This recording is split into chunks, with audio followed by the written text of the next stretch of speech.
எல்லாரும் புக்கு கொடுங்க.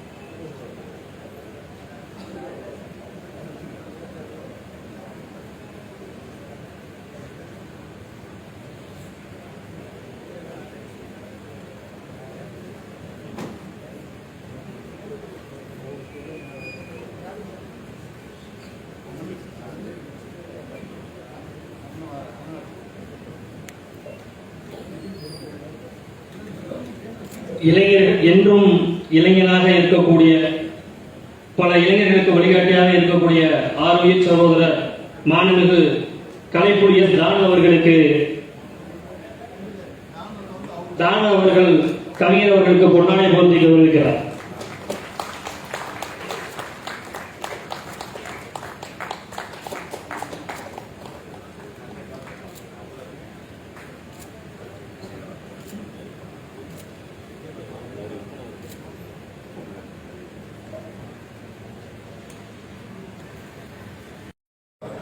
ஐயா காசி ஆனந்தன் அவர்களின் விலங்கை உடைத்து என்னும் தன் வரலாற்று நூல் வெளியீட்டு விழாவை தலைமை வகித்து உரையாற்றி விடைபெற்று சென்றிருக்கிற உலகத் தமிழர் பேரமைப்பின் தலைவர் ஐயா பழ நெடுமாறன் அவர்களே, முன்னிலை வகித்து நிகழ்வை நெறிப்படுத்திக் கொண்டிருக்கிற தோழர்கள் ஆவல் கணேசன் அவர்களே, புலவர் ரத்தினவேல் அவர்களே, நூலின் முதல் படியை பெற்றுக்கொண்டு உணர்ச்சி பாவலர் ஐயா காசி ஆனந்தன் அவர்களை வாழ்த்தி உரையாற்றி விடைபெற்று சென்றிருக்கிற திரைப்பட தயாரிப்பாளர் மாண்புமிகு கலைப்புலி எஸ் தானு அவர்களே, எனக்கு முன்னர் இங்கே உணர்ச்சிகரமாக உரையாற்றி அமர்ந்திருக்கிற தமிழக வாழ்வுரிமை கட்சியின் தலைவர் சட்டமன்ற உறுப்பினர் அன்பு இளவல் வேல்முருகன் அவர்களே, தமிழீழ பற்றாளர் பெசோ இயக்கத்தின் தீவிர செயற்பாட்டாளர் வழக்குரைஞர் KS ராதாகிருஷ்ணன் அவர்களே, மறுமலர்ச்சி திராவிட முன்னேற்றக் கழகத்தின் துணை பொதுச் செயலாளர் ஆற்றல் மிகு செயல் வீரர் மல்லை சத்யா அவர்களே, தமிழ் தேசியம் குறித்து இங்கே அழுத்தமாக உரையாற்றி அமர்ந்திருக்கிற பேராசிரியர் ஜெயராமன் அவர்களே,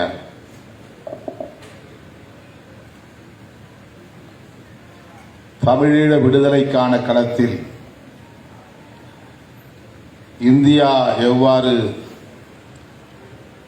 தொடர்ந்து துரோகம் இழைத்து வருகிறது என்பதை சுட்டிக்காட்டி உரையாற்றி அமர்ந்திருக்கிற தமிழ்நாடு தன்னுரிமை கழகத்தின் தலைவர் திருமிகு பழ கருப்பையா அவர்களே, உரையாற்றி விடைபெற்று சென்றிருக்கிற மூத்த ஊடகவியலாளர் அண்ணன் ஐயநாதன் அவர்களே,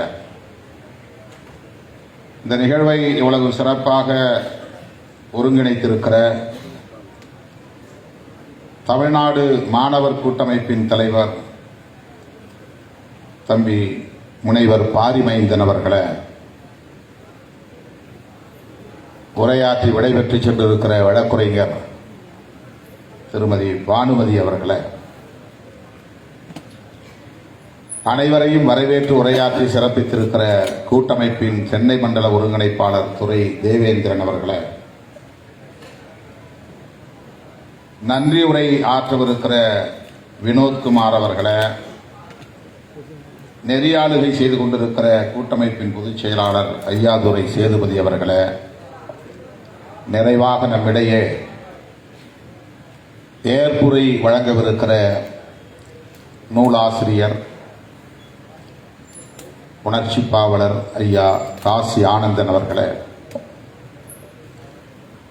நெடுநேரமாக காத்திருக்கிற தமிழ் சொந்தங்களே, உங்கள் அனைவருக்கும் என்னுடைய பணிவார்ந்த வணக்கத்தை தெரிவித்துக் கொள்கிறேன். ஐயா அவர்கள் நேரமில்லை,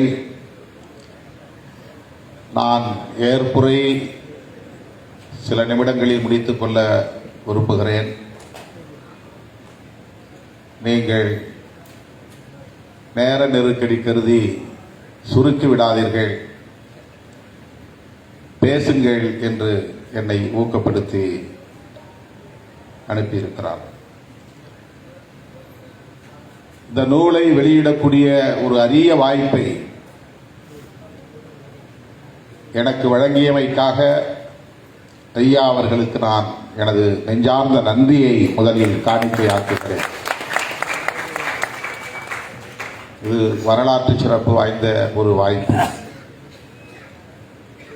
நான் எண்ணி பார்க்கிறேன், கல்லூரி மாணவனாக அவரை தேடி போய் அவரது இல்லத்திலே சந்தித்த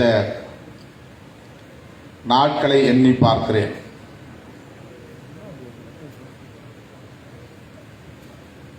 ராயப்பேட்டையிலே ஐயம்பெருமாள் முதலி தெருவிலே அவர் ஒரு இல்லத்திலே தங்கியிருந்த காலம் அது. உணர்ச்சி பாவலர் காசி ஆனந்தன் கவிதைகள் நூல் வெளியீட்டு விழா இதே சாலையில் அமைந்திருக்கிற வாணி மகாலில் அப்போது நடைபெற்றது. 80களின் தொடக்கம் அது. அதன் பின்னர் அந்த நூல் வெளியீட்டு விழாவிலே ஒரு மாணவனாக நான் பங்கேற்றேன். அதன் பின்னர் அவர் தங்கியிருந்த இல்லம் எது என்று தேடி கண்டுபிடித்தேன்.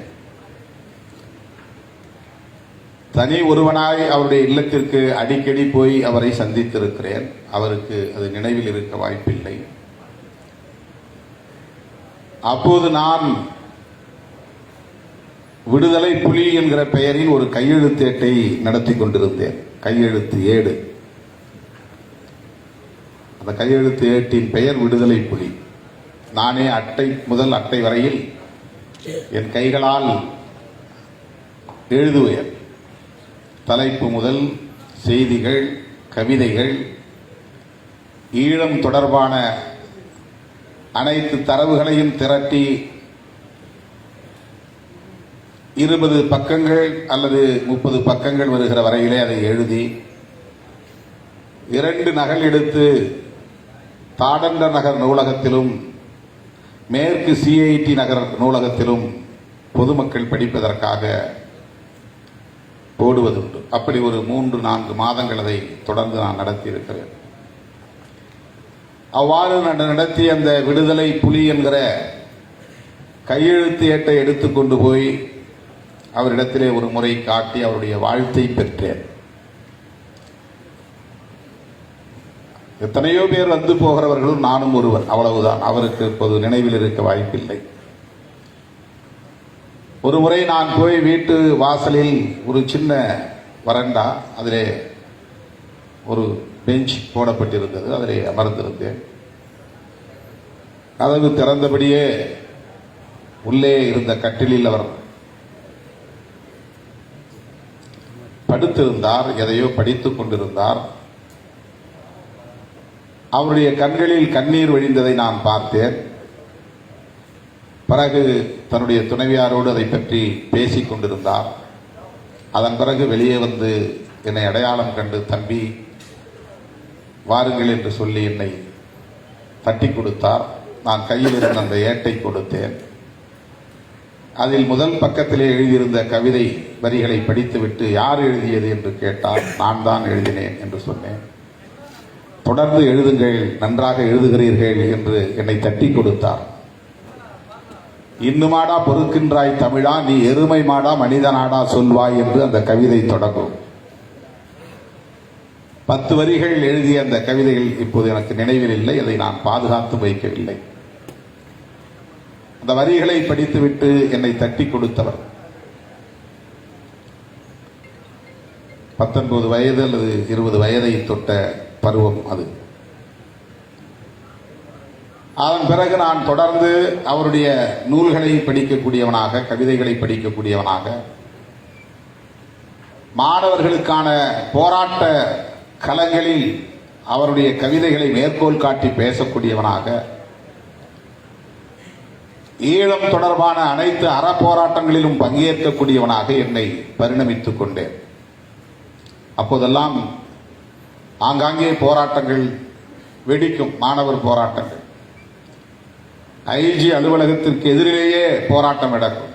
காந்தி சிலைக்கு பக்கத்திலேயே அந்த சாலை ஓரத்திலே அமர்ந்து மாணவர்கள், ஈழத் தமிழர்கள் உண்ணாநிலை அறப்போராட்டத்தை நடத்துவதுண்டு. ஐஜி அலுவலகத்திற்கு எதிரிலேயே அந்த போராட்டத்தில் நான் கலந்து கொண்டிருக்கிறேன். எழிலகம் எதிரிலே உழைப்பாளர் சிலை அருகே மாணவர்கள் நடத்திய போராட்டம், ஈழத்தமிழர்கள் பங்கேற்கிற போராட்டம். அதிலே ஒரு மாணவனாக நான் பல்கலைக்கழகத்து 1ஆம் ஆண்டு மாணவனாக இருந்த தருணம் அது. அதிலே போய் நான் பங்கேற்றிருக்கிறேன். எங்கெல்லாம் மாணவர்கள் போராட்டம் வெடிக்கிறதோ அங்கெல்லாம் நான் தன்னியல்பாக ஓடி போய் அதிலே கலந்து கொள்வதுண்டு. இங்கே ஐயா பழக்கருப்பையா அவர்கள் பாடி காட்டிய அந்த வரிகளை நானும் மேடைகளில் உரத்து முழங்குவதுண்டு. 10 முறை பாடை வராது பதுங்கி கிடக்கும் புளிய தமிழா, செத்து மடிதல் ஒரே முறைதான், சிரித்தபடியே செருக்களம் வாடா என்ற உணர்ச்சி கவிஞர் காசி ஆனந்தன் ஐயா அவர்களின் வரிகளை நான் முழங்காத மேடைகள் இல்லை. அப்படி மாணவர் போராட்டங்களில் பங்கேற்றுதான் என் பொது வாழ்க்கையை தொடங்கியது. ஈழத்தமிழர் போராட்டங்களில் பங்கேற்றதன் மூலம்தான் என் பொது வாழ்க்கை நகர்ந்தது, வளர்ந்தது. என்னை மிகவும் ஈர்த்த ஒரு போராளி நம்முடைய உணர்ச்சி பாவலர் ஐயா காசி ஆனந்தன் அவர்கள். எந்நேரமும் அவருடைய கவிதை புத்தகத்தை நான் கையில் வைத்திருப்பேன். என் பாட புத்தகங்களை வைத்திருப்பதில்லை. பேருந்துகளில் பயணம் செய்கிற போது அந்த கவிதைகளை நான் படிப்பேன். பல்கலைக்கழகத்திற்கு செல்லும் போது கூட மாணவர்களின் கையில் என்ன புத்தகம் வைத்திருக்கிறாய் என்று கேட்பார்கள். ஐயா காசி ஆனந்தன் கவிதைகள் என்று சொல்லுவேன். யார் இவர் என்ற போது சில மாணவர்கள் கேட்பது. அப்படி அவரோடு எனக்கு ஒரு நெருக்கம் ஏற்பட்டது. அவருடைய நெருப்பு வரிகளால் ஈர்க்கப்பட்ட பல்லாயிரக்கணக்கான இளைஞர்களும் மாணவர்களும் நானும் ஒருவர். காலம் உருண்டோடிவிட்டது.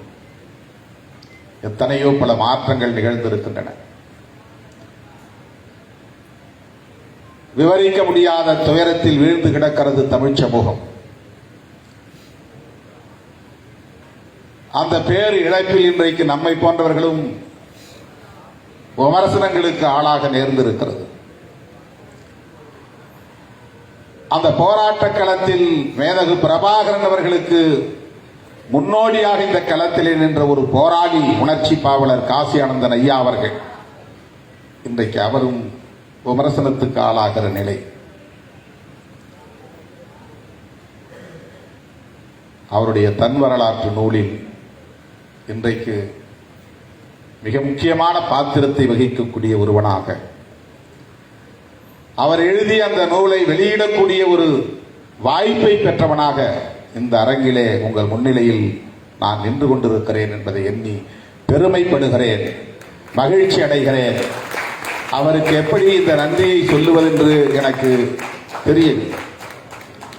திடுமென அண்மையிலே ஒரு நாள் தொலைபேசி வாயிலாக என்னை தொடர்பு கொண்டு வாஞ்சையோடு தம்பி என்று அழைத்தார். ஐயா சொல்லுங்கள் என்றேன். இப்படி ஒரு நூலை, நான் தன் வரலாற்று நூலை எழுதியிருக்கிறேன். ஐயா பழநெடுமாறன் அவர்கள் தலைமை வகிக்கிறார். நீங்கள் பங்கேற்ற அந்த நூலை வெளியிட வேண்டும் என்று சொன்னார். யார் யார் அதிலே பங்கேற்கிறார்கள் என்றெல்லாம் நான் கேட்கவில்லை. இந்த நூலை உங்களை இல்லாமல் நான் வெளியிட விரும்பவில்லை அவர் சொன்ன அடுத்த வார்த்தை. நீங்களும் வர வேண்டும் என்று மட்டும் அவர் சொல்லவில்லை. நீங்கள் தான் வெளியிட வேண்டும். நீங்கள் இல்லாமல் இந்த விழாவை நடத்த நான் விரும்பவில்லை. நான் நெகிழ்ந்து போனேன். எனக்கு இப்படி ஒரு வாய்ப்பை வழங்கிய ஐயாவுக்கு நான் எப்படி நன்றி சொல்வதென்று தெரியவில்லை. அவருடைய தன் வரலாற்று நூல் என்பது ஈழ விடுதலைக்கான போராட்ட வரலாறு என்பதை படிக்கிற ஒவ்வொருவரும் புரிந்து கொள்ள முடியும். தம்பி பாரிமைந்தன் என்னிடத்தில் இந்த புத்தகத்தை ஒரு வாரத்திற்கு முன்பே 10 நாட்களுக்கு முன்பே தந்துவிட்டார் என்றாலும் கூட வழக்கமான நேர நெருக்கடியால் புத்தகத்தை தொட முடியவில்லை. இன்று காலைதான் அதை பிரித்து பார்த்தேன். மேடையில் வந்து அமர்ந்த நொடி வரையில் இந்த பொழுது வரையில் நான் ஏறத்தாழ 150 பக்கங்களை படித்திருக்கிறேன்.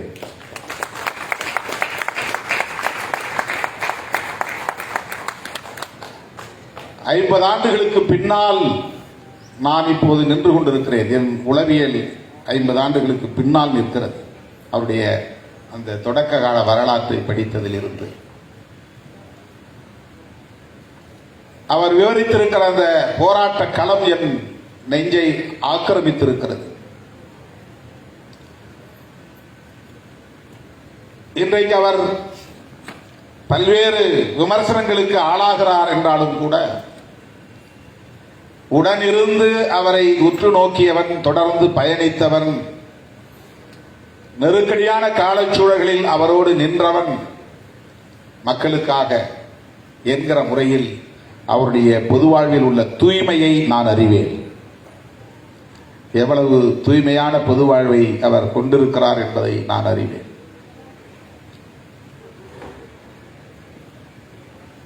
ஈழத் தமிழர்களுக்கும் இந்திய மக்களுக்கும் இடையிலான ஒரு நட்புறவு கழகத்தை தொடங்குகிற போதே என்னை வந்து அவர் தன்னுடைய நண்பர்களோடு, திருநாவுக்கரசு என்கிற திரு மாஸ்டர் ஐயா அவர்கள், பிரிகேடியர் தமிழ்ச்செல்வன் அவர்களுடைய உடன்பிறப்பு, இவர்கள் மூவரும் வந்து இப்படி ஒரு நட்புறவு கழகத்தை, ஒரு தோழமை மையத்தை நாங்கள் தொடங்க இருக்கிறோம் தம்பி. இந்திய அரசின் துணையின்றி நாம் ஒரு அங்குலம் கூட நகர முடியாது என்பது நாம் உணர வேண்டிய கசப்பான உண்மை. ஆகவே இப்படி நாம் உத்திகளை கையாள வேண்டிய தேவை இருக்கிறது என்பதை விளக்கி சொன்னார். நான் சொன்னேன், எனக்கு விளக்கம் தேவையில்லை. என்னை போன்றவர்களை சமாதானப்படுத்த வேண்டிய தேவையில்லை. அப்படிப்பட்ட புரிதல் இல்லாதவன் இல்லை நான். ஆட்சியில் இருப்பவர்கள் யாராக இருந்தாலும், அவர்களது கொள்கை எதுவாக இருந்தாலும், தனிப்பட்ட முறையிலே அவர்களுக்கும் எனக்கும் முரண்பாடுகள் இருந்தாலும், இடைவெளி இருந்தாலும், நீங்கள் ஈழத் தமிழர்களின் நலன்களை மட்டுமே கருத்தில் கொண்டு காய்களை நகர்த்த வேண்டும் என்பதுதான் என்னுடைய புரிதல். ஆகவே எந்த நிலைப்பாட்டை நீங்கள் மேற்கொண்டாலும், எந்த உத்தியை கையாண்டாலும், எத்தகைய அணுகுமுறைகளை கையாண்டாலும் அது ஈழத் தமிழர்களின் நலன்களுக்கானதாகத்தான் இருக்க முடியும். எனவே இதை நான் வரவேற்கிறேன் என்று சொன்னேன். அதன் பிறகு அடுத்தடுத்து பல நிகழ்வுகளில் கூட பாரதிய ஜனதா கட்சியோடு இருக்கிற உறவை என்னுடைய அரசியல் நிலைப்பாட்டில் இருந்து நான் அதை அணுக முடியாது. பாதிக்கப்பட்டிருக்கிற ஈழத் தமிழர்களின் நிலையிலிருந்துதான் அதை அணுக வேண்டும். எனவே எனக்கு அதிலே எந்த கசப்பும் இல்லை என்று நான் அழுத்த திருத்தமாக பதிவு செய்திருக்கிறேன். இந்த நிகழ்விலே யாரையும் அவர் அழைத்திருக்கலாம், அழைத்தாலும் தவறில்லை. எல்லோரும் வேண்டும், எல்லோரும் ஒரு புரிதலுக்கு வர வேண்டும். ஆகவே எனக்கு அரசியல் ரீதியாக முரண்பாடு இருக்கிற கட்சிகளை, கட்சி தலைவர்களை அழைத்தால் நான் வரமாட்டேன் என்று முரண்டு பிடிவாதம் செய்தால் நான் அரசியல் அறியாமையில் உழலுகிறேன் என்றுதான் பொருள். எனக்கு அரசியல் உத்திகளை பற்றிய புரிதல் இல்லை என்றுதான் பொருள். ஆகவே யார் வருகிறார்கள் என்று நான் கேட்கவில்லை. யார் வந்தாலும் வரட்டும் என்ற அந்த நம்பிக்கையோடு தான் இந்த நிகழ்வுகளை பங்கேற்க நான் இசைவளித்தேன். இன்றைக்கு உங்கள் முன்னால் நின்று கொண்டிருக்கிறேன். உணர்ச்சி பாவலர் ஐயா காசி ஆனந்தன் அவர்கள் 90 அகவையை தொடப்போகிறார். 1938 அவர் பிறந்தார். இந்த தன் வரலாற்று நூல் அப்படி தொடங்கவில்லை. அவர் இயல்பிலே ஒரு தமிழறிஞர், கவிஞர், இலக்கிய ஆளுமை.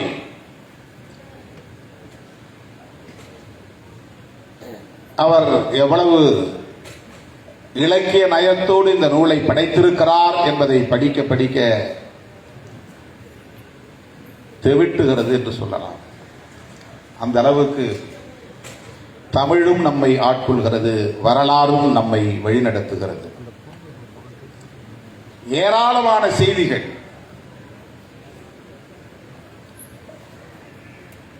ஒவ்வொரு வரியையும் மேற்கோள் இட்டு குறிப்பிட்டு பேசக்கூடிய அளவுக்கான தரவுகளை அவர் எவ்வளவு நினைவாற்றல் கொண்டவராக இருக்கிறார் என்பதை இந்த பதிவில் இருந்து நம்மால் உணர்ந்து கொள்ள முடிகிறது. அவருடைய குடும்பம் வசதி படைத்த குடும்பமாக இருந்திருக்கிறது. குடும்பத்தில் உள்ளவர்கள் அப்போதே கல்வி கற்றவர்கள், அரசு பணியில் இருப்பவர்கள் என்கிற அளவுக்கு தகுதி படைத்தவர்கள். அவருடைய தந்தை அரசு பணியில் இருந்திருக்கிறார், பிரிட்டிஷார் படையில் தொண்டரணியில் இருந்திருக்கிறார், ஒரு போராளியாக. அம்மாவும் கற்றறிந்தவராக இருக்கிறார். உடன் பிறந்தவர்களும் நன்கு கற்றவர்கள், அரசு பணியிலே இருப்பவர்கள்.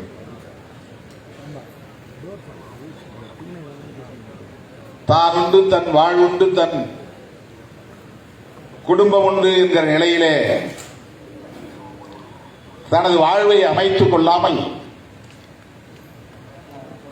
மண்ணுக்காக போராட வேண்டும், மக்களுக்காக போராட வேண்டும் என்கிற போர்க்குணத்தை பிஞ்சு பருவத்திலேயே உள்வாங்கி இருக்கிறார். தந்தை ஒரு முறை அவரை அழைத்து நெறிப்படுத்தி இருக்கிறார், கண்டித்திருக்கிறார். ஈழத்தந்தை செல்வா தலைமையிலான தமிழரசு கட்சிக்கு பணியாற்றுவதை இவர் பள்ளி பருவத்திலேயே கடமையாக கொண்டிருந்த வேளையில் அவரை அழைத்து கண்டித்து பேசியிருக்கிறார். இன்றைக்கு தமிழரசு கட்சியை உருவாக்கி இருக்கிற தந்தை செல்வா மெத்த படித்தவர். குயின்ஸ் கவுன்சில் என்கிற அளவுக்கான, பேரரசியின் வழக்கறிஞர் என்கிற அளவுக்கான பட்டத்தை பெற்றவர். பெரும் கல்வியாளர், பெரும் செல்வந்தர்.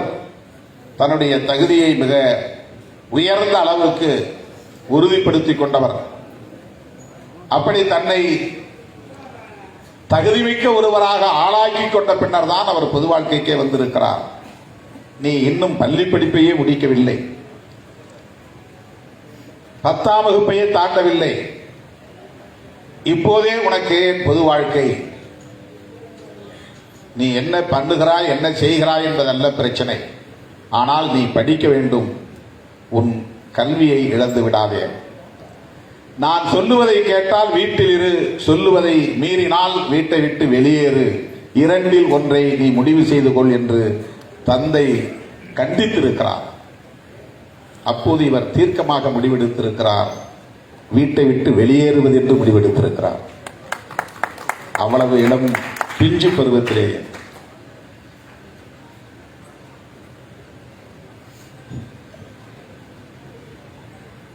அவரோடு பழகிய நண்பர்கள் அனைவரையும் நினைவிலே கொண்டு ஒவ்வொருவராக அவர் பதிவு செய்து வருகிறார். பெயர்களை எல்லாம் எப்படி அவர் நினைவிலே வைத்திருந்தார், எங்கே அவர் குறிப்பாக எழுதி வைத்திருந்தார் என்று தெரியவில்லை. அவருக்கு இந்த தமிழ் உணர்வு ஊட்டிய ஆசிரியர் சிவபாலன் அவர்களை பற்றியும், அவருக்கு இந்த அரசியல் உணர்வை ஊட்டிய ஓவியர் குமார் அவர்களை பற்றியும், தமிழரசு கட்சி பற்றிய ஈடுபாட்டை இவருக்குள் ஏற்படுத்திய ராஜதுரை அவர்களை பற்றியும், பொதுவுடைமை இயக்க தோழர் எஸ்போ என்கிற எஸ் பொட்டுதுரை அவர்களை பற்றியும் தன் பெரும் செல்வத்தை எல்லாம் கட்சிக்கு எழுதி வைத்துவிட்டு முழு நேர பணியாளராக இல்லற வாழ்வே வேண்டாம் என்று துறந்துவிட்டு மக்கள் பணியை ஆற்றிக் கொண்டிருந்த கிருஷ்ணகுட்டி அவர்களை பற்றியும் அரியநாயகம் அண்ணன் அவர்களை பற்றியும் நல்வரவு முடித்திருத்தகம் வைத்திருந்த ஆரோக்கியம் அண்ணன் அவர்களை பற்றியும் இப்படி ஏராளமான பாத்திரங்கள் குறித்து வாழ்வில் தான் சந்தித்த அத்தனை நண்பர்களை பற்றியும் ஆங்காங்கே பதிவு செய்து வருகிறார்.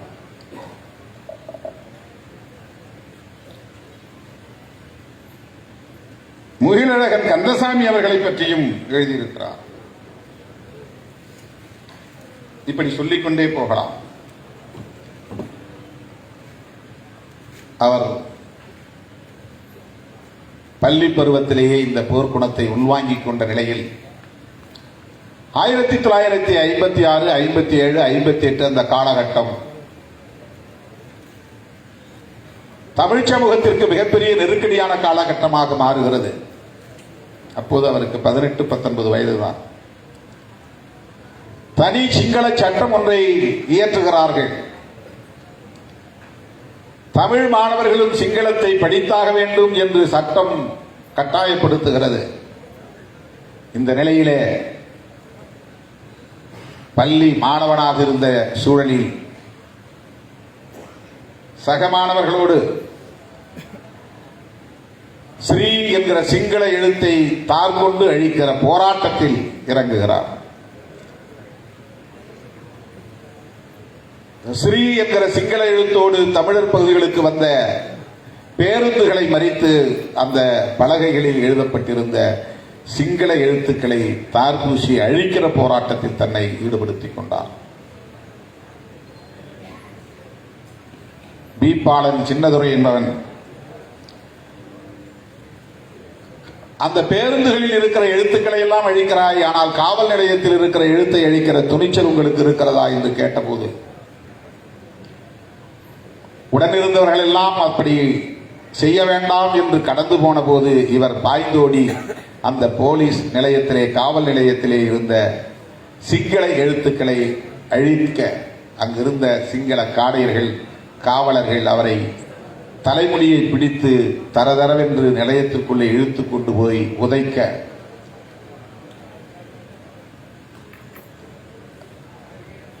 பாதிப்புக்கு உள்ளான நிலையிலும் தொடர்ந்து அந்த நிலைப்பாட்டில் இருந்து மாறாமல் மாணவர்களோடு போராடுகிறார். இப்படித்தான் இந்த போராட்டம். அப்போதெல்லாம் தமிழீழ விடுதலை புலிகள் உருவாகாத காலம், மேதகு பிரபாகரன் பிறக்காத காலம், ஆயுத போராட்டம் என்கிற சிந்தனை உருவாகாத காலம்.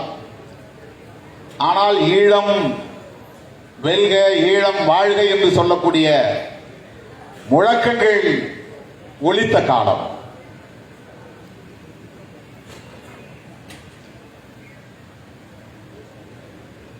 இப்படி பல போராட்டங்களை மாணவர் பருவத்திலேயே முன்னெடுத்து தண்டனைக்கு உள்ளாகி இருக்கிறார். வணக்கத்திற்குரிய மேதர் ஒரு பௌத்த பிக்கு என்று கருதுகிறேன். அவர் ஒரு ரயில் நிலையத்தில் தொடர்வண்டி நிலையத்திற்கு வருகிறார். தனி சிங்கள சட்டம் நிறைவேற்றப்பட்ட சூழலில் வருகிறார். அவருக்கு கருப்பு கொடி காட்ட வேண்டும் என்று முடிவெடுக்கிறார். சகமானவர்களோடு 5 பேர் சேர்ந்து போய் அந்த தொடர்வண்டி நிலையத்திலே காத்திருக்கிறார்கள். இவர் படிக்கிற கல்லூரியின் முதல்வரும் அவரை வரவேற்க வந்து காத்திருக்கிறார். அவர்களுக்கு தெரியாமல் பதுங்கி இருந்து கருப்பு துணியை மறைத்து வைத்திருந்து அவர் தொடர்வண்டியில் இருந்து இறங்கியவுடன் கல்லூரியின் அதிபர் போய் அவரை வரவேற்கிற போது திரும்பிப்போ சிங்களத்தை திணிக்கிற பௌத்த அதிபரே திரும்பிப்போ என்று இவர்கள் முழக்கம் எழுப்புகிறார்கள். கல்லூரி முதல்வர் பார்த்து அதிர்ந்து போகிறார். தொடர்வண்டியில் பயணித்த தமிழ் மக்கள் அனைவரும் இந்த மாணவர்களோடு சேர்ந்து இவர்களோடு சேர்ந்து முழக்கம் எழுப்புகிறார்கள். அந்த தொடர்வண்டி நிலையமே அதிர்ந்து போகிறது. அடுத்த நாள் இந்த 5 மாணவர்களையும் பள்ளி அதிபர் முதல்வர் அழைத்து, கல்லூரியின் முதல்வர் அழைத்து கடுமையாக எச்சரித்திருக்கிறார். நீ எதற்காக போராடுகிறாய் என்பது ஒரு புறம் இருக்கட்டும், யாரை எதிர்த்து போராடுகிறாய்? இந்த கல்லூரி ஒரு கிறிஸ்தவ கல்லூரி. இதனுடைய தலைவரே அரசாங்க சட்டப்படி அவர்தான். அவரை நாம் வரவேற்கிற போது அவருக்கு எதிராக நீ கருப்பு கொடி காட்டுகிறாய். இந்த கல்லூரி தொடர்ந்து இயங்குமா என்பதை நீ எண்ணி பார்த்தாயா? நாளை காலை கட்டாயம் 5 பேர் வர வேண்டும், உங்களுக்கு நான் புறம்படி கொடுக்க போகிறேன் என்று எச்சரித்து அதை போல அடுத்த நாள் வரவழைத்து மாணவர்கள் பல நூறு பேர் சூழ்ந்திருந்த இடத்தில் 5 பேருக்கும் தலா 10 அடிகள் கைகளிலே பரம்படி கொடுத்திருக்கிறார்கள். அதை வாங்கி இருக்கிறார். அதே போல அடுத்தடுத்து பல்வேறு போராட்டங்கள். ஒரு 10 வயது சிறுமியை சிங்களவர்கள் கொடூரமாக பாலியல் வன்கொடுமை செய்து அவள் கதறி அழுத நிலையிலே மருத்துவமனையில் சேர்த்திருக்கிறார்கள். இந்த தகவல் அறிந்து அங்கே பார்க்க போன போது அங்கிருந்த தன்னுடைய உடன் பிறந்த தமக்கையின் இல்லத்திலே தங்கியிருந்து விட்டு அடுத்த நாள் வெளியேறி இருக்கிறார். இவர் உளவுத்துறையின் கண்காணிப்புக்கு உள்ளாகி இருக்கிறார் என்பது அதன் பிறகுதான் தெரிய வந்திருக்கிறது. இவர் போய்விட்டு அக்கா வீட்டில் தங்கிவிட்டு வெளியேறிய பிறகு உளவுத்துறையினர் அந்த வீட்டுக்கு போய் அக்கா கணவரை இழுத்து கொண்டு போய் கடுமையாக வைத்து அடித்து காயப்படுத்தி, காசி ஆனந்தன் வந்து யாரோடு வந்து தங்கினான், எப்போது வந்தான், எவ்வளவு நேரம் இருந்தான் என்றெல்லாம் கேட்டு துன்புறுத்தி இருக்கிறார்கள். பிறகு ஒரு வழக்கிலே நீதிமன்றத்திற்கு போய் இவருக்கு ஒரு நாள் முழுவதும் அங்கேயே இருக்க வேண்டும் என்கிற தண்டனையும் வழங்கப்படுகிறது. இப்படியெல்லாம் பள்ளி பருவத்தில் அவர் போர்க்குணத்தை வளர்த்துக் கொண்டார். ஈழ விடுதலைக்கான ஒரு போராளியாக தன்னை பரிணமித்துக் கொண்டார் என்பதை இந்த தன் வரலாற்று நூலில் பதிவு செய்திருக்கிறார். இவருடைய தமிழ் எவ்வளவு இனிமையானது என்பதை தன்னுடைய தன் வரலாற்று நூலிலே அவர் எழுதுகிற, எப்படி அவர் தமிழுக்கும் அவருக்குமான உறவு முற்றியது என்பதை எழுதுகிறார். அம்மா என அவளை அழைக்க என் அன்னை கற்றுத்தந்த போது என் உதட்டோடு ஒட்டிய தமிழ். தமிழ் எப்படி அவரோடு ஒட்டி உறவாடியது என்பதை எழுதுகிறார். அம்மா என அவளை அழைக்க, அம்மாவை அழைக்க என் அன்னை கற்றுத்தந்த போது என் உதட்டோடு ஒட்டிய தமிழ். நாகமணி ஆசிரியர் விரலை பற்றி மண்ணில் ஆனா எழுத பழக்கிய போது என் விரலோடு ஒட்டிய தமிழ். சின்ன அகவையில் ஆசான் சிவபாலன் தமிழ் உணர்வில் என்னை தோய்த்த போது என் நெஞ்சோடு ஒட்டிய தமிழ். உதடோடு ஒட்டிய தமிழ், விரலோடு ஒட்டிய தமிழ், நெஞ்சோடு ஒட்டிய தமிழ். ஆரோக்கிய மன்னனின் முடித்திருத்தகத்தில் தமிழ் நூல்களை நான் படித்த போது என் கண்ணோடு ஒட்டிய தமிழ். தம்பி உனக்கு எதிர்காலம் உண்டடா என்று திரவிய அக்கா என்னை வாழ்த்திய போது என் காதோடு ஒட்டிய தமிழ். பெரியக்கா என் மூச்சையே தமிழாக மாற்றிய போது என் உயிரோடு ஒட்டி கொண்டது என்று தமிழ் எப்படி அவரோடு உயிரோடு ஒட்டி கொண்டது என்பதை எவ்வளவு இலக்கிய நயத்தோடு தமிழுக்கும் அவருக்கும் உள்ள உறவை பதிவு செய்திருக்கிறார் என்பது நம்மை சிலிர்க்க வைக்கிறது.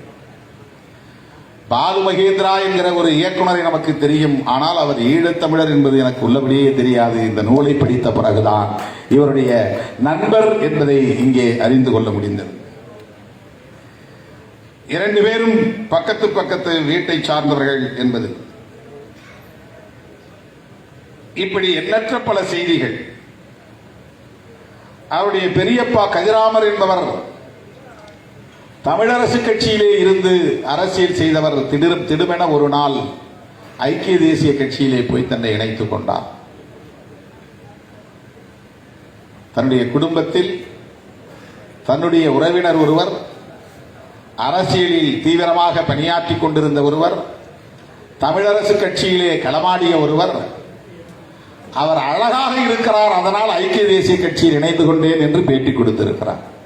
ஏன் ஐக்கிய தேசிய கட்சியில் நீங்கள் இணைந்தீர்கள் என்றால், அந்த இயக்கத்தின் தலைவர் அழகாக இருக்கிறார், நிறைய பேர் எம்ஜிஆர் அழகாக இருக்கிறார் என்று அதிமுகவில் இணைந்தார்கள் அல்லவா? அப்படித்தான்.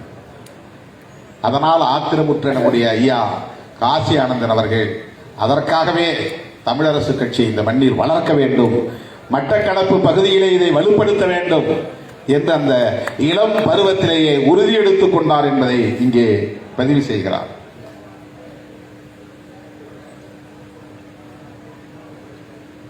கையெழுத்து ஏட்டை நடத்தி இருக்கிறார்.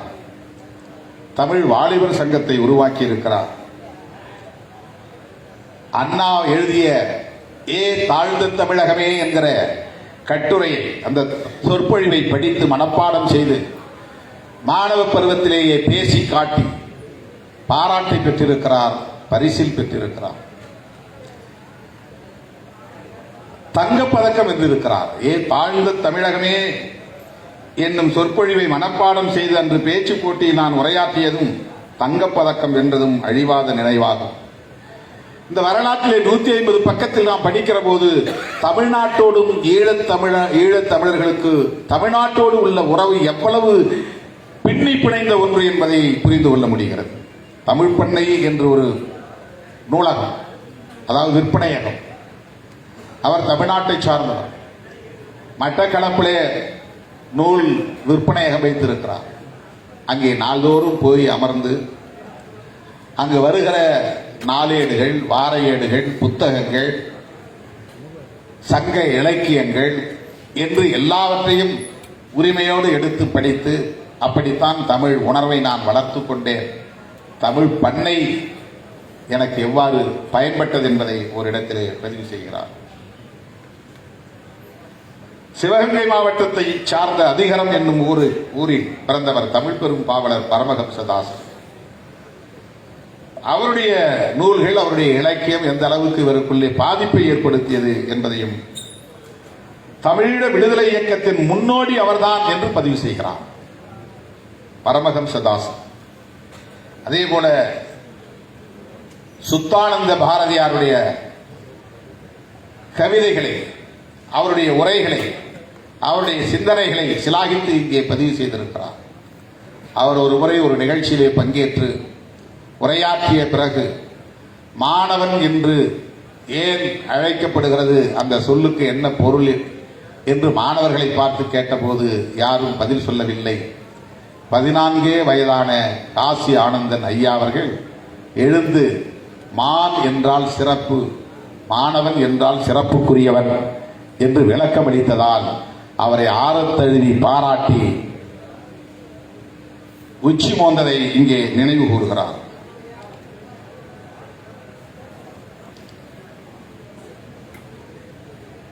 தமிழ் மண் பறிபோவதை பற்றிய உணர்வு எப்படி மட்டக்களப்பு, பட்டிப்பாலை போன்ற பகுதிகளில் சிங்களவர்கள் ஆக்கிரமிப்பு செய்கிறார்கள், மீன் சந்தையிலே வந்து எப்படி ஆக்கிரமிப்பு செய்து அங்கே சிங்கள குடியேற்றம் நிகழ்ந்தது என்பதையெல்லாம் அந்த மாணவ பருவத்திலேயே தமிழ் மண் பறிபோகிறது என்கிற உணர்வை ஊட்டியவர் ஐயாதுரை அண்ணன். அதையும் நினைவு கூர்ந்திருக்கிறார். அதைவிட எஸ்போ அவர்களை பற்றி, எஸ் பொன்னுத்துறை என்கிற ஒரு பொது உடைமை சிந்தனையாளரை பற்றி எழுதுகிற போது ஒன்றை பதிவு செய்திருக்கிறார். 1955 அவரும் இவரும் ஒரே கல்லூரியில் படித்தவர்கள், மத்திய கல்லூரி, நடுவன் கல்லூரி. அவர் யாழ்ப்பாணத்தை சார்ந்தவர். ஆனால் மட்டக்களப்புக்கு வந்து விட்டார். அவருக்கு அங்கே ஒரு நெருக்கடி. என்ன நெருக்கடி?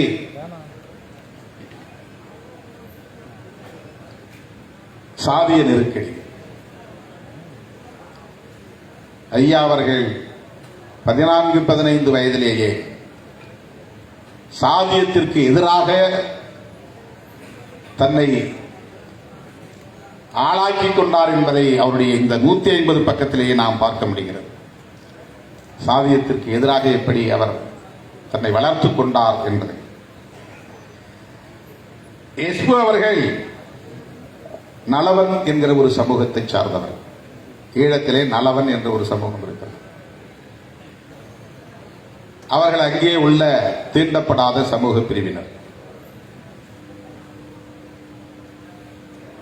அவர்களை அந்த பகுதியில் எப்படி நடத்துவார்கள் என்பதை பற்றி டேனியல் பஞ்சமர் என்கிற ஒரு புதினத்திலே விரிவாக எழுதியிருக்கிறார். அதையும் ஐயா அவர்கள் இங்கே பதிவு செய்திருக்கிறார்.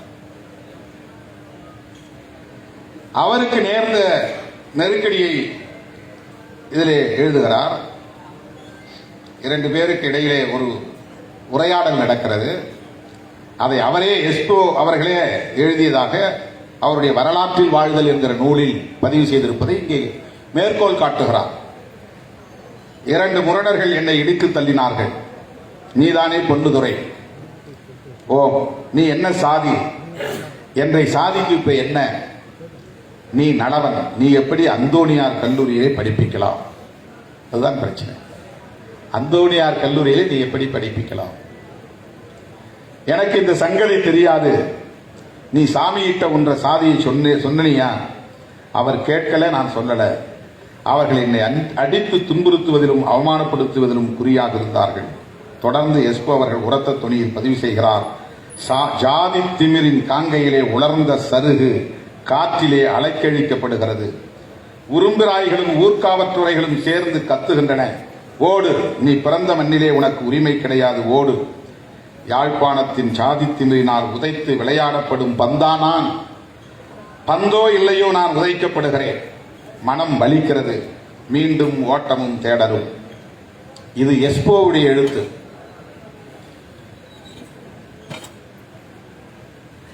ஐயா அவர்கள் அதை இங்கே பதிவு செய்கிறார். அதன் பிறகு அவர் மட்டக்களப்பிலே ஒரு உயர்குடி சமூகத்தில் பிறந்த, அதாவது வேளாளர் சமூகத்திலே பிறந்த ஈஸ்வரம் என்கிற ஒரு பெண்மணியை திருமணம் செய்து கொள்கிறார். இன்டர் காஸ்ட் மேரேஜ், சாதி மறுப்பு திருமணம். அதை வரவேற்று இதில் பதிவு செய்திருக்கிறார். ஆனால் அந்த எஸ்போ இவருடைய கருத்துக்கு நேர் எதிரானவர், இவருடைய சிந்தனைகளுக்கு நேர் எதிரானவர். அவரும் மிகச்சிறந்த பேச்சாற்றல் உள்ளவர், எழுத்தாற்றல் உள்ளவர். இவர் சிறையில் சேகர் என்ற நாடகத்தை எழுதியது போல் அவரும் முதல் முழக்கம் என்று நாடகம் எழுதி அரங்கேற்றியவர்.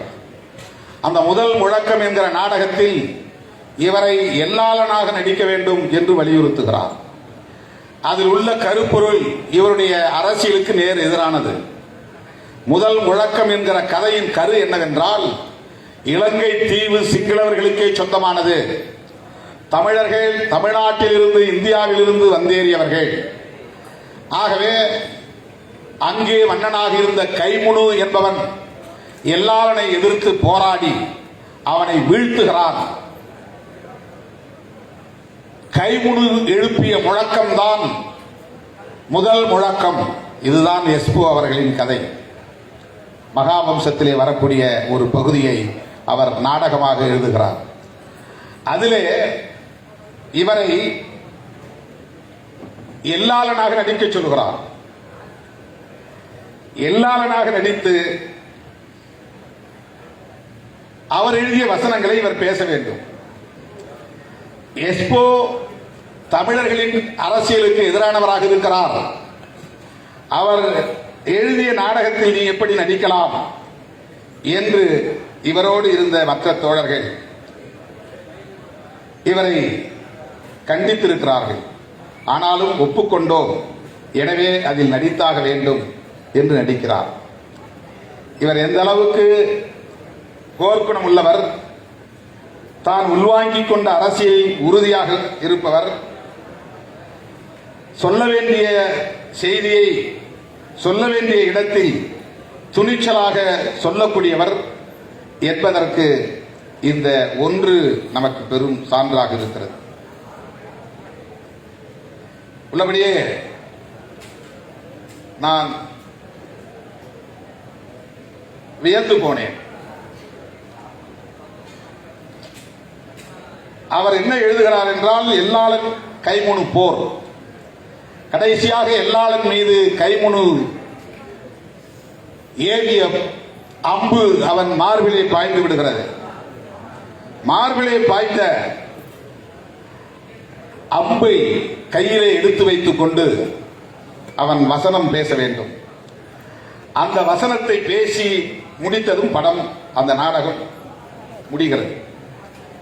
அதுதான் கடைசி காட்சி, கிளைமாக்ஸ். அதில் என்ன சொல்லப்படுகிறது என்றால், இலங்கை தீவு முற்றாக சிங்களவர்களுக்கே உரிய தேசம். எல்லாளன் என்கிற தமிழன் வேறு நாட்டில் இருந்து இங்கே வந்தேறியவன். அவனை போரில் கைமுனு வீழ்த்தி விடுகிறான். இதுதான் காட்சி. அது அவர் எழுதிய நாடக உரை. எல்லாளனாக இவர் பேச வேண்டும். நாடகத்தின் முடிவில் அந்த ஈட்டியை கையால் பற்றிக் கொண்டு நெஞ்சிலிருந்து பாயும் குருதியோடு பேச வேண்டும். எஸ்போ அவர்கள் எழுதிய நாடக உரை. நிகரற்ற மாவீரா கைமுனு, நீ உன் நாட்டின் விடுதலைக்காக போராடினாய். சிங்கள தேசத்தின் இறையாண்மையை மீட்டெடுக்க நீ போராடி நிமிர்ந்தாய். உன் தாயக பற்றினால் அயல் நாட்டினன் ஆன தமிழ்நாட்டான் ஆன என்னை உறுதி கொண்டு எதிர்மோதி நிலைகுலைய வைத்தாய். சிங்கள தேசத்தின் திருமகனே, நீ வென்றாய், வரலாற்றில் நின்றாய், நின் புகழ் வாழ்க. இது எஸ்போ எழுதிய வசனம். எல்லாளன் வேடம் தரித்திருக்கிற அந்த பாத்திரம் ஏற்றிருக்கிற காசி ஆனந்தன் ஐயா அவர்கள் பேச வேண்டிய கடைசி வசனம், கடைசி காட்சி, இறுதி காட்சி. இவர் உள்வாங்கிய அரசியல் இதை பேசுவதற்கு இவரை அனுமதிக்கவில்லை. நாடகத்தில் தொடர்ந்து அவர் இதற்கு முன்னதாக இருந்த காட்சிகள் எல்லாம் எஸ்போ விரும்பியபடி பேசியிருக்கிறார், கடந்து வந்திருக்கிறார். கடைசியாக அவர் அந்த வசனத்தை பேச வந்த இடத்தில் என்ன பேசினார் என்பதுதான் இவர் எத்தகைய ஆற்றல் வாய்ந்தவர் என்பதை நமக்கு உணர்த்துகிறது. எல்லாருடைய சாவோடு எல்லாளனாக நடித்த என்னுடைய முழக்கத்தோடு நாடகம் முடிகிறது என்பதால் துணிச்சலாக எஸ்போ அவர்கள் எழுதி தந்த நாடக உரையை தூக்கி எறிந்து பதிவு செய்கிறார். அவருக்கு ஒரு முடிவு, இதான் ஃபைனல், இதான் கிளைமாக்ஸ், இதுக்கப்புறம் எந்த காட்சியும் இல்லை. அதனால நம்ம என்ன செய்ய முடியும், நாம் பேசிடுவோம். அந்த வசனத்தை தூக்கி எறிந்தார். உணர்ச்சி வசப்பட்டவனாய் என் பாட்டில் உரிமை கொட்டினேன் நான். அவர் எழுதுகிறார், என்ன உரிமை கொட்டினார்? அடே கைமுனு, சிங்கள இனவெறியனே, நீ வென்று விட்டதாய் நினைக்கிறாய். நேர் நின்று வென்றாயா? இல்லை, சூழ்ச்சியால் என்னை வீழ்த்தினாய். எல்லாம் முடிந்ததாய் எண்ணாதே, தெரிந்து கொள். சிங்கள மொழியும் சிங்கள இனமும் தோன்றும் முன் தமிழும் தமிழினமும் தோன்றிய இலங்கை தீவு தமிழன் மன்னடா. தமிழன் மண், இழந்த மண் எங்கள் சொந்த மண். இழந்த மண்ணை தமிழன் மீண்டும் ஆளும் காலம் வரும். இருந்து பா, தமிழரசு அமையுமிடா அமையும். வாழ்க தமிழரசு, வாழ்க தமிழரசு. காட்சி முடிந்தது. எஸ்போ எழுதிய வசனம் இல்லை. அந்த இடத்திலேயே வசனத்தை ஒரு புலி உருமுவது போல் உருமி தன் உணர்ச்சியை வெளிப்படுத்தியவர் தான் நம்முடைய உணர்ச்சி பாவலர் ஐயா காசி ஆனந்தன் அவர்கள். இதெல்லாம் 20 அகவைக்குள் நிகழ்ந்தது. 20 அகவைக்குள் நிகழ்ந்தது. இதுவெல்லாம் ஈழ விடுதலை போராட்டம் ஆயுத போராட்டமாக மாறுவதற்கு முன்பு நிகழ்ந்தவை. இவையெல்லாம் தமிழீழ தேசிய தலைவர் அண்ணன் மேதகு பிரபாகரன் அவர்கள் தோன்றுவதற்கு முன்னதாக நிகழ்ந்தவை, அரங்கேறியவை. எண்ணி பார்க்க வேண்டும். சாதியத்தை கண்டிப்பதில் இவருக்குள்ள ஈடுபாடு எவ்வளவாக இருந்தது என்பதை மட்டும் சொல்லி நான் முடிக்க விரும்புகிறேன். உள்ளபடி அது ரொம்ப மிக மிக முக்கியமான ஒரு பதிவு. இவர் பெரிதும் போற்றக்கூடியவர், ஆற்றல் வாய்ந்த ஒரு அரசியல் தலைவர்.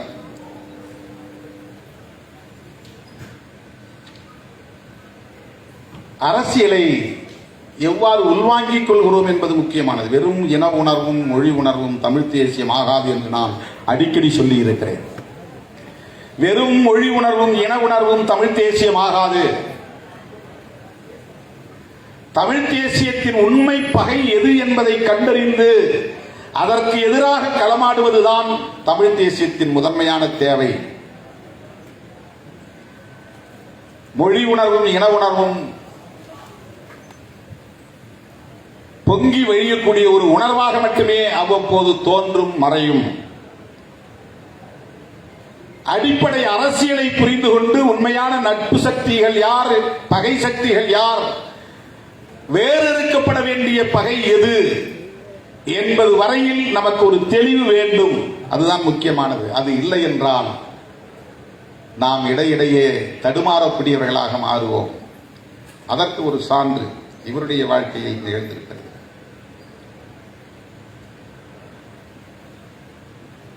சுந்தரலிங்கம் இவருடைய வாழ்க்கையில் மிக முக்கியமானவர்.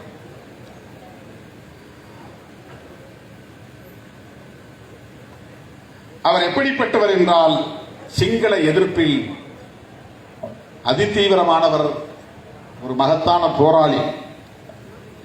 சிங்கள இனவெறியர்கள் தமிழீழத்தில் உள்ள பள்ளிக்கூடங்களில் தமிழ் மாணவர்களுக்கு சிங்கள மொழி மூலம் பாடங்களை கற்றுக் கொடுக்க வேண்டும் என்று கூச்சலிட்ட போது, நீங்கள் சிங்களத்தை எங்கள் மாணவர்களுக்கு கற்றுக் கொடுப்பதற்கு முன்பு அவர்கள் துப்பாக்கியால் சுடுவதற்கு கற்றுக்கொள்வார்கள் என்று சினம் பொங்க முழங்கியவர் சுந்தரலிங்கம். அப்படிப்பட்ட அந்த சுந்தரலிங்கம் சிங்கள ஆதிக்கத்தை, பௌத்த சிங்கள ஆதிக்கத்தை எதிர்க்கிற அரசியலை, போர்க்குணத்தை உள்வாங்கிக் கொண்டாலும் அடிப்படை அரசியலில் உள்ள புரிதல் பிழையாக இருந்தால் நட்பு சக்திகளை நம்மால் அரவணைக்க முடியாமல் போய்விடும். 30 ஆண்டு காலம் ஈழத்தமிழர்களுக்காகவே போராடிய இயக்கம் சிறுத்தைகள் இயக்கம்.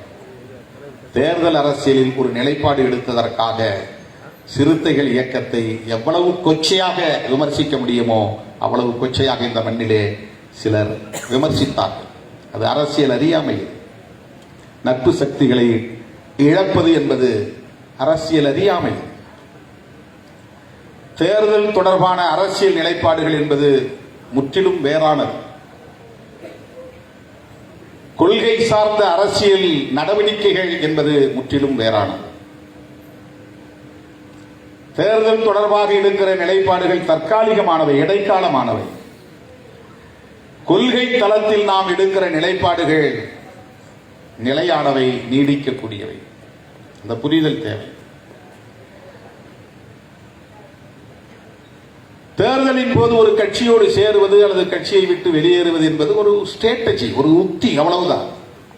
அது ஒரு கோட்பாடு கிடையாது, அது ஒரு ஸ்ட்ராட்டஜி.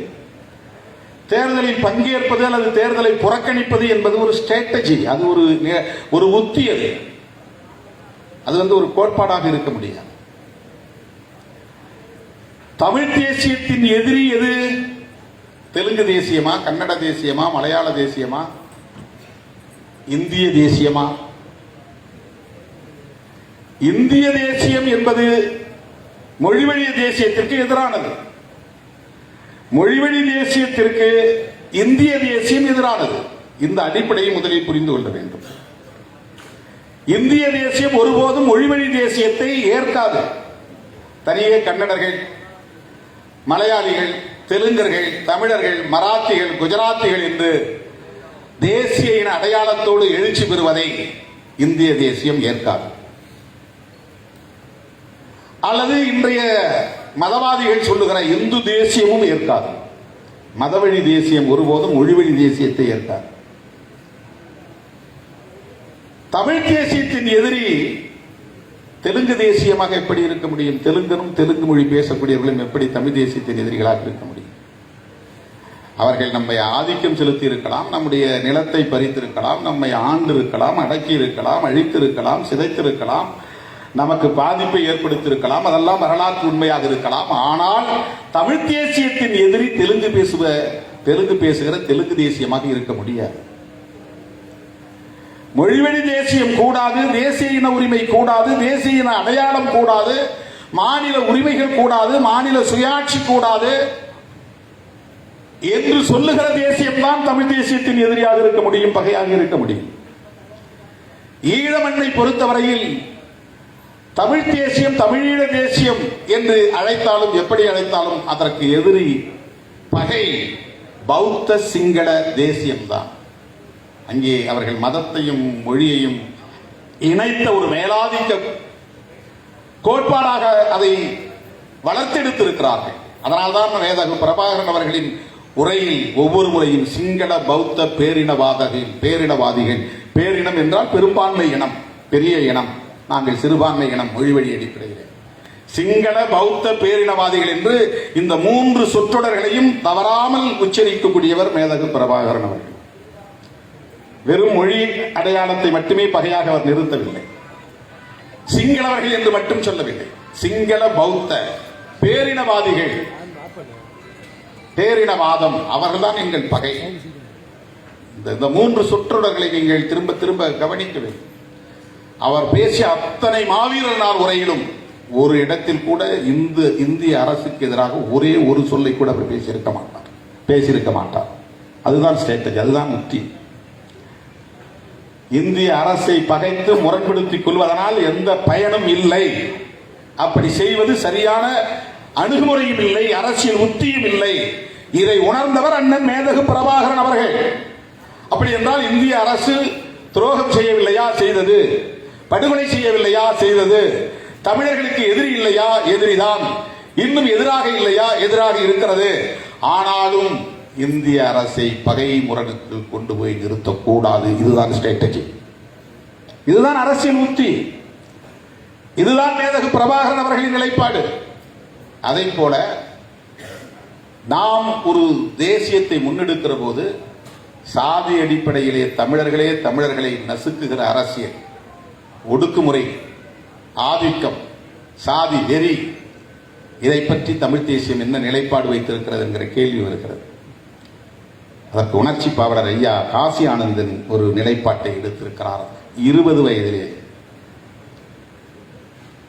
அரசியல் புரிதல் இல்லாமல் என்னதான் நாம் விடுதலை போராட்டத்தை முன்னெடுத்தாலும் ஏதாவது ஒரு இடத்திலே நாம் தடுமாறி போவோம். நட்பு சக்திகள் யார், பகை சக்திகள் யார், மூர்க்கமாக எதிர்க்கப்பட வேண்டியவர்கள் யார், தோழமையோடு அரவணைத்துக் கொள்ளப்பட வேண்டியவர்கள் யார் என்பதை நமக்கு ஒரு குழப்பம் இருந்தால் நம்மால் முன்னேற முடியாமல் போய்விடும்.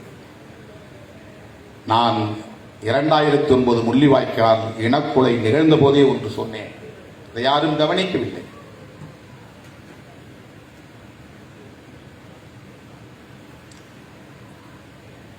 இந்த விடுதலை போராட்டம் வீழ்ச்சி அடைந்ததிலே தமிழ் சமூகத்துக்குள் நிலவிய உள்ளீடான அகநிலை முரண்கள், சாதிய முரண்களும் ஒரு முக்கியமான பங்கு வகிக்கிறது என்று நான் சொன்னேன். இது சுய விமர்சனத்திற்கு உட்பட்ட ஒன்று, ஆய்வுக்கு உட்படுத்தப்பட வேண்டிய ஒன்று. புதிதாக எதையும் நான் தொடங்கி வைக்கவில்லை. இந்த உணர்வு எனக்கு மேலிருந்ததற்கு காரணம் அண்ணன் அவர்களோடு நான் உரையாடிய பொழுதுகளில் ஏற்பட்ட தாக்கம் தான்.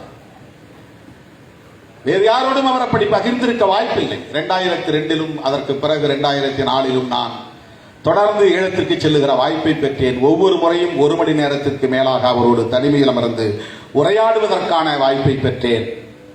அவரும் நானும் மட்டுமே அமர்ந்து பேசியிருக்கிறோம். ஏராளமான தரவுகளை, நிகழ்வுகளை, வழிகளை மனம் திறந்து என்னோடு பகிர்ந்து கொண்டார், எனக்கு ஊக்கம் கொடுப்பதற்காக. மதிவதனி அவர்களை திருமணம் செய்து கொண்ட நிகழ்வு வரையில் அதில் ஏற்பட்ட பிரச்சனைகள் தொடர்ந்து உள்ளிட்டு அனைத்தையும் மனம் திறந்து என்னோடு பகிர்ந்து கொண்டார். கட்சிக்குள் எந்த சாதி இயக்கத்திற்குள் கிடையாது, சமூகத்தில் இருந்ததையும் இந்த 10-20 ஆண்டுகளில் நாங்கள் முற்றாக துடைத்தெறிந்திருக்கிறோம். இங்கே சாதி எவ்வளவு பெரிய வலிமை மிக்கதாக இருந்திருக்கிறது, அதை எப்படி நாங்கள் தகர்த்திருக்கிறோம். உங்களுக்கும் அந்த துணிச்சல் தேவை. உங்களை அவ்வளவு எளிதாக ஏற்றுக்கொள்ள மாட்டார்கள். என்னை ஏற்றுக்கொள்வதற்கே பல ஆண்டுகள் தேவைப்பட்டன. இன்றைக்கு அந்த ஏற்பு இங்கே நிகழ்ந்திருக்கிறது. நாளைக்கு உங்களுக்கும் ஒரு ஏற்பிசைவு சமூகத்தில், தமிழ் சமூகத்தில் வரும். இந்த நம்பிக்கையோடு போராடுங்கள். உங்கள் அண்ணன் ஒருவன் இங்கே இருக்கிறான் என்கிற நம்பிக்கையோடு போராடுங்கள். ஐயா அவர்கள் சொல்வதைப் போல, தமிழர் தலைவர் ஐயா வீர நெடுமாறன் அவர்கள் சொல்வதைப் போல, அண்ணன் இருக்கிறார் என்றே வைத்துக் கொண்டு பேசும். அப்படி இருந்தால் நான் சொல்லுவது பொய் இல்லை என்பதை அவர் சொல்லுவார். அவருக்கும் எனக்கும் இடையிலே நடந்த உரையாடல். இந்த படங்கள், வீடியோ இதெல்லாம் எடுத்துட்டு போகாதீங்க. ஜெயலலிதா உங்களை பிடிச்சி உள்ள போட்டாலும் போட்டுருவாங்க, தேவையில்லை, எல்லாம் இங்கே இருக்கட்டும். ஈழம் மலரும் போது உங்களை அழைப்பேன், அப்போது பத்திரமாக உங்கள் கையில் நான் ஒப்படைப்பேன் என்று சொன்னார் அண்ணன் அவர்கள். அவரோடு உட்கார்ந்து சாப்பிட்டது, உரையாடியது எல்லாம் வீடியோக்களாக பதிவு செய்யப்பட்ட காட்சிகள், புகைப்படங்கள் அனைத்தையும் கையிலே இருந்த அவ்வளவு பிலிம் எல்லாவற்றையும் வாங்கி கொண்டார். கொடுத்துட்டு போங்க தம்பி.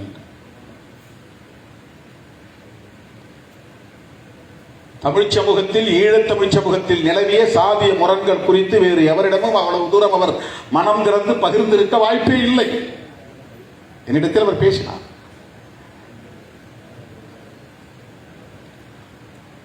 சுந்தரலிங்கம் அவர்கள், இதை மட்டும் சொல்லி நான் முடிக்கிறேன் தோழர்களே. 1958 வவுனியாவில் நடைபெற்ற தமிழரசு கட்சி மாநாட்டில் உரையாற்றிய சுந்தரலிங்கம் அவர்கள், சிங்கள இனவெறியர்களே, வடக்கு நோக்கி சிங்கள படைகள் நகரும் காலம் விரைவில் வரும் என்று கூறுகிறீர்கள், வந்து பாருங்கள், எங்கள் மண்ணில் காடுகள் சுடும் என்று 1000 புயலாய் வெடித்ததை வரலாறு பதிவு செய்திருக்கிறது. அப்படி பேசியவர். தலை நிமிர்ந்து நின்ற சுந்தரலிங்கம் அவர்களின் வாழ்வில் பிற்காலத்தில் ஏற்பட்ட தடுமாற்றத்தை, தலைக்குனிவை நூலில் பதிவு செய்வதை என்னால் தவிர்க்க முடியவில்லை. இது அவர் எழுதாமல் இருக்கலாம், சொல்றாரு. இதை பதிவு செய்யாமல் என்னால் இருக்க முடியவில்லை, தவிர்க்க முடியவில்லை. சிறைச்சாலையில் நான் இருந்த காலகட்டத்தில் தான் வெளியே பெருமைமிக்க சுந்தரலிங்கம் அவர்களின் வாழ்க்கை சிறுமையுற்று கலங்கப்பட்டது. இவர் ஜெயிலில் இருக்கிறார், அப்ப இது நடக்குது. மாவிட்டபுரம் கந்தசாமி கோயிலில் தாழ்த்தப்பட்ட மக்கள் கோயில் நுழைவு போராட்டம் நடத்திய போது சுந்தரலிங்கம் அவர்கள் கோயில் வாசலில் கைத்தறியோடு நின்று போராளிகளை தடுத்து நிறுத்தி மாபெரும் பழிக்காலானார். உள்ள நுழையாதீங்க, எஸ்சி பசங்க யாரும் உள்ள நுழையாதீங்க. சிறைச்சாலையில் இருந்த என் நெஞ்சின் சிறை உடைத்துக் கொண்டு சினம் பொங்கிற்று. சுட சுட 4 வரிகளை ஒரு அஞ்சல் அட்டையில் எழுதி சுந்தர் என்கிற சுந்தரலிங்கம் அவர்களுக்கு நான் அனுப்பினேன். அதுல அவுன்சு, இராத்தல், அந்தர், தொன் இதெல்லாம் நிறுத்தல் அளவைக்கு பயன்படுத்தக்கூடிய சொற்கள். அதையும் அவர் எழுதுறார். அதையும் நமக்கு எஜுகேட் பண்றார். அங்க பயன்படுத்தக்கூடிய கிலோன்னு சொல்றோம் இல்லையா, அப்ப அந்த காலத்துல ராத்தல் அப்படின்னு சொல்லுவாங்க, அந்தர் சொல்லுவாங்க, தொன்னு சொல்லுவாங்க. அதை எழுதுறார். 112 ராத்தல் ஓர் அந்தர், அதாவது 100 வெயிட். இதுதான் என்று நான் சுந்தரலிங்கம் அவர்களுக்கு அனுப்பி வைத்த இடி சுமந்த அஞ்சல் அட்டை. சுந்தரலிங்கம் இல்லையா, ஆனால் சுந்தர், உன் மண்டையில் கல்வி ஒரு அந்தர், அதாவது 112 ராத்தல். உன் மண்டையில கல்வி இருக்கு, எஜுகேஷன் படிச்சிருக்கிற. உன் மண்டையில் கல்வி ஒரு அந்தர், களிமண் ஒரு அந்தர். களிமண் இருக்குது, ஒரு பக்கம் கல்வி இருக்கு, இன்னொரு பக்கம் களிமண் இருக்கு. உன்னை சும்மா விடமாட்டார் மாவிட்டபுர கந்தர். அது கந்தர் கோயில், அது முருகன் கோயில். இது அப்ப 20 வயசுல அவர் எழுதிய கவிதை அஞ்சல் அட்டையில. ஏன்னா அவர் ஜெயிலில் இருக்கிறார். அவருக்கு சிறையில் இருக்கும்போது தகவல் வருது, இந்த மாதிரி ஒரு போராட்டம், கோயில் நுழைவு போராட்டம் நடந்துச்சு. அந்த போராட்டத்தில் சுந்தரலிங்கமே போய் நின்னால் நிச்சயம் யாரும் உள்ள நுழைய விடாமல் தடுத்திருக்கிறார்னு ஒரு செய்தி. தன் வரலாற்று நூலில் இதை அவர் பதிவு செய்வது எவ்வளவு நேர்மையான போராளி என்பதை நமக்கு உணர்த்துகிறது. ஒன்றை நான் சொல்லுகிறேன் தோழர்களே, சாதியத்திற்கு தீர்வை தேடாமல் தமிழ் தேசியம் வெற்றி பெற வாய்ப்பே கிடையாது. இந்திய தேசியம் என்பது இங்கே இந்து தேசியமாகத்தான் இருக்கிறது. இந்து தேசியம் என்பது சாதிய தேசியமாகத்தான் இருக்கிறது. இங்கே பார்ப்பனர் அல்லாதவர்கள் தான் இதை தூக்கி பிடித்து கட்டி காப்பாற்றிக் கொண்டிருக்கிறார்கள். இதை நான் வெளிப்படையாக உரையாடாமல், இதற்கு ஒரு தீர்வை தேடாமல் அடுத்த அங்குலம் கூட நம்மால் நகர முடியாது. பிஜேபி கொடியை ஊர் ஊராக போய் ஏற்றுகிறார்கள், பிஜேபி சின்னத்தை ஊர் ஊராக போய் வரைகிறார்கள். திருமாவளவன் தமிழ் தேசியத்திற்காகவும் தமிழீழத்திற்காகவும் உழைக்கிற மக்களின் ஒற்றுமைக்காகவும் போராடி கொண்டிருக்கிற நிலையில் அவன் கொடியை அறுத்தெறி என்று சொல்லுகிறார்கள். திருமாவளவன் நட்பு சக்தியா, பகை சக்தியா? இதிலே நமக்கு ஒரு தெளிவு வேண்டுமா வேண்டாமா? இதையெல்லாம் விட்டுவிடு நாம் தமிழராய் சேருவோம் என்றால் இது ஹம்பக், இது மோசடி, இது ஏமாற்று வேலை. இதையெல்லாம் உரையாடாமல் தமிழ் தேசியத்தை வென்றெடுத்து விட முடியாது. வெறும் மொழி உணர்வு, இன உணர்வு தமிழ் தேசியம் ஆகாது. தமிழ் தேசியத்தின் பகை, உண்மை பகை எது என்பதை கண்டறியக்கூடிய கோட்பாட்டு புரிதல் தான் உண்மையான தமிழ் தேசியத்திற்கு வழிவகுக்கும். சனாதன எதிர்ப்பில் தான் தமிழ் தேசியம் அடங்கி இருக்கிறது. சமத்துவ அரசியலில் தான் தமிழ் தேசியம் அடங்கி இருக்கிறது. மகளிர் விடுதலையில் தான் தமிழ் தேசியம் அடங்கி இருக்கிறது. இந்த புரிதல் இல்லாமல் நாம் அனைவரும் மொழியால் தமிழர்கள், இனத்தால் தமிழர்கள் என்கிற உணர்வு மட்டுமே போதாது என்பதுதான். அவ்வளவு பெரிய ஒரு போராளி ஈழத் தமிழர்களுக்காக, தமிழ் ஈழத்திற்காக தன்னை ஒப்படைத்துக் கொள்ளக்கூடிய அளவுக்கு போர்க்குணம் வாய்ந்த ஒரு பாத்திரம். சக உடன் பிறந்த தமிழர்களை சாதியின் பெயரால் தடுத்து நிறுத்துகிற உலகில் மேலோங்கி இருக்கிறது என்றால் எங்கே தமிழ் ஈழத்தை வென்றெடுக்க முடியும்?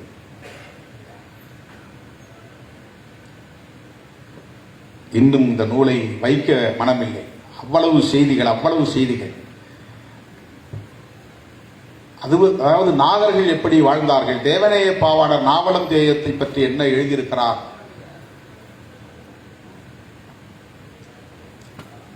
எண்பதாயிரம் ஆண்டுகளுக்கு முன்னால் தென்னாப்பிரிக்க கண்டத்தில் ஹோமோசேப்பியன்ஸ் என்கிற மாந்தர் குலம் எப்படி தோன்றியது, அவர்கள் மெல்ல மெல்ல நகர்ந்து கிழக்கு பக்கமாக நகர்ந்து வந்து அன்றைய தமிழ்நாடாக இருந்த இந்த பகுதியிலே எப்படி அவர்கள் மனிதர்களாக வளமடைந்தார்கள். உசிலம்பட்டியிலே ஒரு தமிழனை ஆய்வு செய்த போது அவனுக்கு டிஎன்ஏ M130 என்கிற டிஎன்ஏ இருக்கிறது. அது தென்னாப்பிரிக்க மனிதர்களிடத்திலும் 2 பேருக்கு ஒருவருக்கு ஆய்வு செய்தால் இருக்கிறது. இவர்கள்தான் ஆதி மனிதர்கள். மனிதன் தோன்றிய காலம் இந்த டிஎன்ஏ மூலம் உறுதி செய்யப்படுகிறது என்கிற இந்த வரலாற்றை எல்லாம் நமக்கு கற்பிக்கிறார். தமிழ் தோன்றியது எப்போது, சிங்களம் தோன்றியது எப்போது, அதில் முக்கியமான ஒரு செய்தியை அவர் சொல்லுகிறார். புரட்சியாளர் அம்பேத்கர் அவர்கள் இந்தியா முழுவதும் வாழ்ந்த நாகர்கள் பேசிய மொழி தமிழ் மொழிதான். வடக்கே வாழ்ந்த தமிழ் பேசிய நாகர்கள் தான் இன்றைக்கு வேறு இனமாக திரிந்து போயிருக்கிறார்கள், பிற மொழி பேசக்கூடியவர்களாக மாறி போயிருக்கிறார்கள் என்பதை ஐயா அவர்கள் இங்கே பதிவு செய்கிறார். அம்பேத்கருடைய கருத்தில் இருந்து மேற்கோள் காட்டுகிறார். இப்படி அவர்கள் வடகிழக்கு திசையை நோக்கி போனார்கள், மேற்திசையை நோக்கி போனார்கள். அப்படி போனவர்கள் மறுபடியும் திரும்பி வருகிறார்கள். அவர்கள் வருகிற போது ஆரியர்களாக மாறி வருகிறார்கள். போனவர்கள் தமிழர்களாக போனார்கள், வரும்போது ஆரியர்களாக அந்த இனம் மாறிவிட்டது. பல தலைமுறைகளாக மாறுகிற போது அவர் மொழி மாறிவிட்டது, இனம் மாறிவிட்டது, அவன் தோளின் நிறம் மாறிவிட்டது, அவன் வாழ்க்கையின் முறை மாறிவிட்டது. ஆனால் முதலில் தோன்றிய ஹோமோசேப்பியன்ஸ் திராவிடனாய், தமிழனாய் அல்லது நாகர் இனத்தை சார்ந்தவனாய் அவன் பரிணாமம் பெற்று பல்வேறு நிலங்களுக்கு போய் அவன் பல தலைமுறைகளை கடந்து, பல ஆயிரம் ஆண்டுகளை கடந்து அவன் திரும்பி வருகிற போது இந்த மண்ணுக்கு அவன் ஆரியனாய் வருகிறான், வேத மொழியை கொண்டு வருகிறான். அதே போல இலங்கை தீவில் வாழ்ந்தவர்கள் அத்தனை பேரும் தமிழர்கள். அவர்கள் தங்களுக்கான மதமாக சிவமதத்தை ஏற்றுக்கொண்டவர்கள், சிவநெறியினர். அவர்களில் ஒரு பிரிவினர் பௌத்தத்தை ஏற்றுக்கொள்கிறார்கள். பௌத்த தமிழனும் சிவமத தமிழனும் 2 பேரும் தான் ஒருவருக்கொருவர் முட்டிக்கொள்கிறார்கள், மோதிக்கொள்கிறார்கள். அந்த பௌத்த மதத்தை சார்ந்த தமிழர்கள் தான் பின்னாளில் எழுமொழி பேசியவர்களாக மாறி சிங்கள மொழி பேசியவர்களாக மாறி சிங்களவர்களாகவும் மாறுகிறார்கள். சிங்களவர்கள் வேறு யாரும் இல்லை, அவர்கள் ஆதி தமிழர்கள் தான். அவர்கள் ஆதி காலத்தில் இருந்த தமிழர்கள் தான். பிராகிருத சிங்களம் எந்த நூற்றாண்டில் தோன்றியது, ஆதி சிங்களம் எந்த நூற்றாண்டில் தோன்றியது, இன்றைக்கு பேசுகிற சிங்களம் எந்த நூற்றாண்டில் தோன்றியது? கிபி 6ஆம் நூற்றாண்டுக்கு பிறகுதான் இந்த சிங்களமே தோன்றியது. ஆனால் அதற்கு முன்பே இந்த மண்ணில் கிமு 1ஆம் நூற்றாண்டுக்கு முன்பே புலக்கோட்டான் என்கிற தமிழ் மன்னன் மட்டக்களப்பை ஆண்டிருக்கிறான். சங்கிலியன் வன்னிய மண்ணை ஆண்டிருக்கிறான். இப்படி தமிழ் மன்னர்கள் எல்லாரும் ஆண்டிருக்கிறான். இன்னொருவன் பௌத்த தமிழனாக இருந்து தென்மேற்கு இலங்கை பகுதியை ஆண்டிருக்கிறான். இவர்களெல்லாம் தமிழர்கள் தான். தமிழர்களே பௌத்தத்தை ஏற்று இன்னொரு இனமாக மாறி ஆதித்தமிழர்களுக்கு எதிராக பகை கொண்டு மோதுகிற நிலை ஏற்பட்டிருக்கிறது. இதுவெல்லாம் இந்த வரலாற்றிலே சொல்லப்படுகிற ஆழமாக கற்க வேண்டிய நூல். ஆழமாக கற்க வேண்டிய நூல். ஏராளமான வரலாற்று தரவுகளை நமக்கு தருகிறார். பக்கத்துக்கு பக்கம் நமக்கு புத்தகத்தை மூட முடியும் மனம் வரவில்லை.